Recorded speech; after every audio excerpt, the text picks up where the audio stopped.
नमस्कार दोस्तों, हिंदी की सीरीज में आप सभी का स्वागत है। आज हम लेके आए 21 क्वेश्चंस और इसी तरह आगे हम लेके क्वेश्चंस आते रहेंगे, समय के साथ क्वेश्चंस बढ़ते रहेंगे। तो चलिए स्टार्ट करते हैं।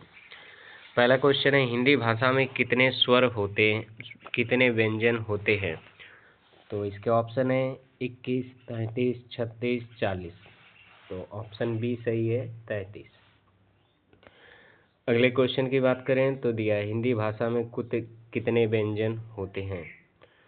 तो ये दोनों क्वेश्चन रिपीट हो गए हैं, इसमें भी 33 आंसर हो गए।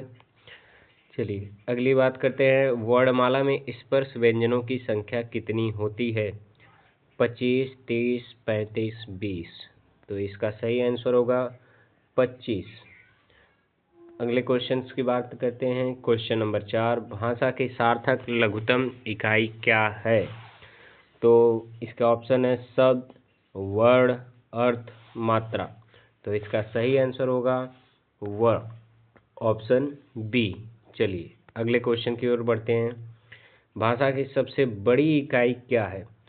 दोस्तों ये क्वेश्चन गलती से आ गया था। तो भाषा की सबसे बड़ी इकाई शब्द, मात्रा, वर्ण, इसमें से कोई भी नहीं। तो ऑप्शन डी हो जाएगा।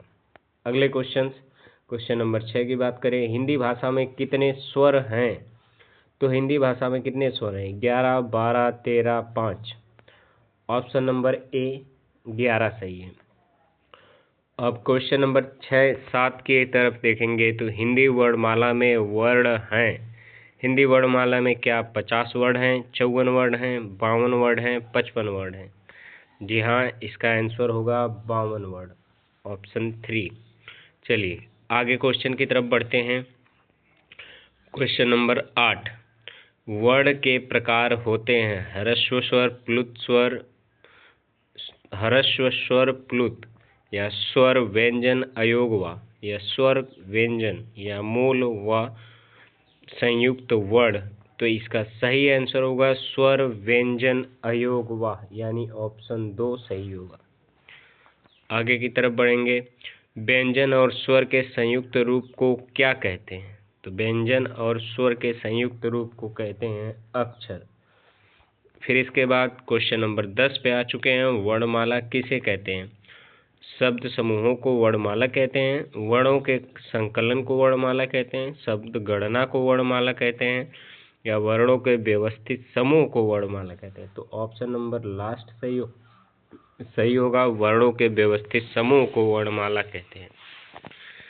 चलिए अगले क्वेश्चन की तरफ बढ़ते हैं। क्वेश्चन नंबर 11, शब्दों वर्णों के समुदाय को क्या कहा जाता है? तो वर्णों के समुदाय को भी वर्णमाला कहा जाता है, ऑप्शन नंबर 1। आगे देखते हैं क्वेश्चन नंबर 12, हिंदी में ध्वनियाँ कितने प्रकार की होती हैं? तो हिंदी में ध्वनियाँ 2 प्रकार की होती हैं, स्वर और व्यंजन। इसके बाद अगले क्वेश्चंस की, एक से अधिक वर्णों के मेल को क्या कहते हैं? तो एक से अधिक वर्णों के मेल से बनता है अक्षर, पहला ऑप्शन सही होगा। चलिए क्वेश्चन नंबर 14 की तरफ बढ़ते हैं, लिपि चिन्हों के क्रमबद्ध समूह को क्या कहते हैं? तो इसके ऑप्शन है अक्षर, वर्ण, वर्ण समूह, वर्णमाला। तो 14 का ऑप्शन सही होगा वर्णमाला, यानी लास्ट वाला आंसर। चलिए अगला देखते हैं, जिसका उच्चारण स्वतंत्रता से होता है और जो व्यंजन के उच्चारण में सहायक होता है उसे कहते हैं स्वर, व्यंजन, संज्ञा, विसर्ग। तो 15वें का आंसर होगा स्वर, यानी पहला वाला। जी बिल्कुल सही। अब देखिए 16 सभी स्वर होते हैं। क्वेश्चन नंबर 16, सभी स्वर कैसे होते हैं? तो इसका आंसर होगा दीर्घ, अघोष, महाप्राण, या अल्प प्राण। तो इसका सही आंसर होगा अल्प प्राण। Very good. आगे देखते हैं अगला क्वेश्चन नंबर 17, हिंदी भाषा में ह्रस्व स्वरों की संख्या कितनी है? तो हिंदी भाषा में ह्रस्व स्वर क्या 11 होते हैं, 4 होते हैं, 7 या 2? तो क्वेश्चन नंबर 17 का सही आंसर होगा 4, ह्रस्व स्वर 4 होते हैं। 18। क्वेश्चन नंबर 18 की बात करें तो निम्न में दीर्घ स्वर कौन सा है? ऑप्शन ए ओ, आ, ऑप्शन 3 ए, ऑप्शन 4 ए। तो इसका सही आंसर होगा दूसरा वाला आ। अब बात करते हैं क्वेश्चन नंबर 19, निम्नलिखित में से कौन सा मूल दीर्घ स्वर नहीं है? आ, ई, उ, ओ। तो आप जैसा कि देख पा रहे होंगे एक ही अलग दिख रहा है, ऑप्शन नंबर 4। चलिए क्वेश्चन नंबर 20 की बात करें, किस स्वर के उच्चारण में दीर्घ स्वर से भी अधिक समय लगता है? उसे क्या कहते हैं? अनुस्वार, अनुनासिक, ह्रस्व या प्लुत स्वर? तो आपको पता होना चाहिए कि जो प्लुत स्वर होता है उसमें सर्वाधिक समय लगता है।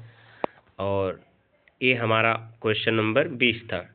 क्वेश्चन नंबर 21, हिंदी स्वरों का वर्गीकरण जब जीभ के भाग के आधार पर किया जाता है तो निम्नलिखित में से कौन सा भेद इसके अंतर्गत नहीं आएगा? अग्र स्वर, मध्य स्वर, पश्च स्वर, विवृत स्वर। तो इसका आंसर आपको देना है कमेंट बॉक्स में। और फिर मिलते हैं, तब तक के लिए धन्यवाद।